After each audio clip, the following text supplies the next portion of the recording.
بسم اللہ الرحمن الرحیم، میں ہوں سید عمران ودود اور ناظرین آج کے عمران نامہ میں آپ کے لیے حضرت موسیٰ علیہ السلام کی جوانی کا ایک واقعہ لے کر حاضر ہوا ہوں۔ ان کے بچپن کا ایک واقعہ آپ نے پچھلے ایپیسوڈ میں سنا تھا۔ جوانی کا ایک واقعہ بڑا مشہور آپ نے سن ہی رکھا ہوگا کہ جب حضرت موسیٰ علیہ السلام نے اپنا عصا پھینکا اور اس نے ایک بڑے اژدہے کی شکل اختیار کر لی اور تمام باقی سانپوں کو اژدہوں کو نگل لیا، تو بہت سے لوگ حضرت موسیٰ علیہ السلام پہ اس کو دیکھ کر ایمان لے آئے، ان کے اس کمال کو دیکھ کر ایمان لے آئے۔ لیکن جیسے لوگ حضرت موسیٰ علیہ السلام پر ایمان لاتے گئے، ٹھیک ویسے فرعون کا لوگوں پر ظلم بڑھتا گیا، اور اسی طرح اللہ تعالیٰ کی طرف سے اس قوم پر، بنی اسرائیل کے اوپر عذاب بھی آتے گئے۔ کبھی طوفان آ جاتا، کبھی قحط سالی آ جاتی، کبھی درختوں سے پھل ختم ہو جاتے، کبھی سیلاب آ جاتا۔ اس طرح کے عذاب میں وہ قوم مبتلا ہوتی رہی۔ لیکن فرعون بدستور لوگوں کو یہ کہتا رہا کہ یہ کوئی عذاب نہیں ہے بلکہ یہ موسیٰ کا جادو ہے جو وہ لوگوں پر مسلط کر رہا ہے۔ بہرحال ظلم اتنا بڑھا فرعون کا کہ ایک دفعہ اللہ تعالیٰ کی طرف سے حضرت موسیٰ علیہ السلام کو یہ حکم ملا، یہ وحی ملی کہ وہ اپنے لوگوں کو جمع کریں اور فلسطین کی جانب ہجرت کر جائیں۔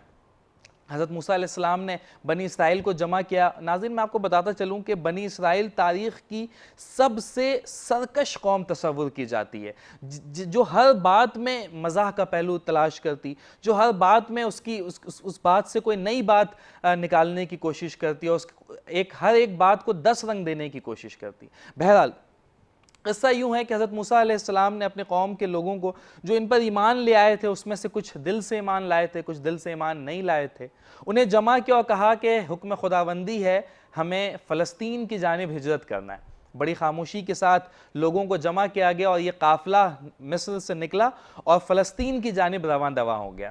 جب یہ قافلہ اپنے آدھے راستے میں تھا، فرعون کو پتہ چل گیا کہ حضرت موسیٰ اپنے لوگوں کے ساتھ فلسطین کی جانب ہجرت کر رہے ہیں۔ بہرحال وہ بادشاہ تھا، فوراً سے اس نے اسٹیٹ مشنری کو حرکت میں لے کر آیا، اپنی فوج جمع کی اور بڑی برق رفتاری کے ساتھ پیچھا شروع کیا۔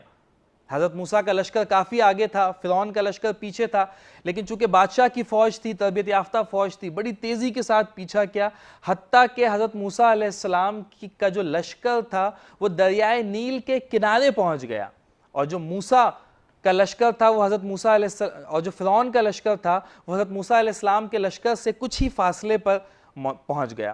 اب حضرت موسیٰ علیہ السلام کے لشکر کے جو لوگ تھے وہ کہہ رہے تھے کہ موسیٰ تم نے ہمیں پھنسا دیا، سامنے دریا ہے اور پیچھے فرعون کی فوج ہے، اب ہم کیا کریں؟ حضرت موسیٰ نے پریشانی کے عالم میں اللہ سے دعا کی تو اللہ نے کہا، یہ مشہور واقعہ آپ نے سن ہی رکھا ہوگا کہ حضرت موسیٰ نے اپنا عصا دریا میں مارا اور دریا 2 حصوں میں تقسیم ہو گیا اور دریا کی زمین نظر آ گئی۔ بنی اسرائیل کو تب بھی سکون نہیں ملا، کہا موسیٰ پانی تو 2 حصوں میں ہٹ گیا ہے لیکن یہ کیچڑ والا راستہ ہے، ہم اس راستے سے کیسے گزرے؟ اپنے اللہ سے کہو اس راستے کو خشک کرے۔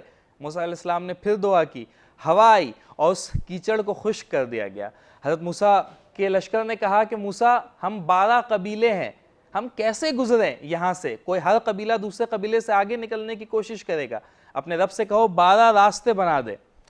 حضرت موسیٰ پریشانی کے عالم میں اللہ سے پھر دعا کی، اللہ نے کہا موسیٰ پریشان نہ ہو، اپنے عصا کو 12 بار دریائے نیل میں مارو۔ حضرت موسیٰ نے 12 مرتبہ اپنے عصا کو دریائے نیل میں مارا تو 12 راستے بن گئے۔ حیرانی کی بات یہ ہے کہ یہ قوم تب بھی مطمئن نہ ہوئی، اتنی پریشانی کا عالم ہے کہ پیچھے فرعون کی فوج ہے، آگے دریا ہے، لیکن ان کی فرمائشیں ختم نہیں ہو رہی۔ انہوں نے کہا کہ جب تمام قبیلے الگ الگ راستوں سے دریائے نیل کو پار کریں گے تو کوئی قبیلہ دوسرے قبیلے کو دیکھ نہیں سکے گا، تو اپنے اللہ سے کہو کوئی ایسا انتظام کرے کہ ہر قبیلہ دوسرے قبیلے کو دیکھ سکے۔ نہ چاہتے ہوئے بھی حضرت موسیٰ علیہ السلام نے پھر رب سے دعا کی، اللہ تعالیٰ نے ان راستوں کے درمیان، آج کی زبان میں آپ کو سمجھاؤں، ان راستوں کے درمیان کھڑکی نما کچھ حصے بنا دیے کہ تمام قبیلے ایک دوسرے کو دیکھ سکیں۔ بالآخر اپنی تمام فرمائشیں منوانے کے بعد یہ قبیلہ حضرت موسیٰ علیہ السلام کا لشکر یہ اس رستے میں داخل ہوا، دریائے نیل میں داخل ہوا اور دریائے نیل کے دوسرے کنارے پر پہنچ گیا۔ جیسے ہی حضرت موسیٰ علیہ السلام کے لشکر کا آخری شخص اس نے دریائے نیل کو پار کیا، فرعون کے لشکر کا پہلا شخص جو کہ خود فرعون ہی تھا، وہ دریائے نیل میں اس نے دیکھا کہ چونکہ موسیٰ علیہ السلام کا لشکر یہاں سے گزر گیا ہے، میں بھی یہاں سے گزر جاؤں گا۔ وہ بھی اس دریا میں کود گیا اور اپنے پورے لشکر سے کہا کہ ہم بہت جلد موسیٰ کو پکڑ لیں گے اور اسے عبرتناک سزا دیں گے۔ حضرت موسیٰ علیہ السلام کا لشکر دریا سے آگے چلا گیا اور فرعون کا پورا لشکر دریا کے بیچ میں آ گیا۔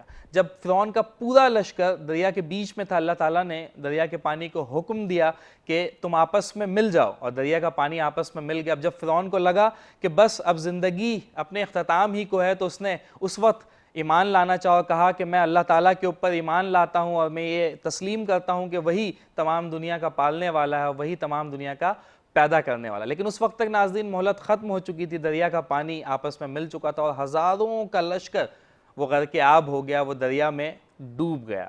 کہانی کا ایک حصہ یہاں تک مکمل ہوتا ہے۔ کہانی کے اگلے حصے کو اگلے ایپیسوڈ میں آپ کے گوش گزار کریں گے۔ تب تک کے لیے اجازت دیجیے، اللہ حافظ۔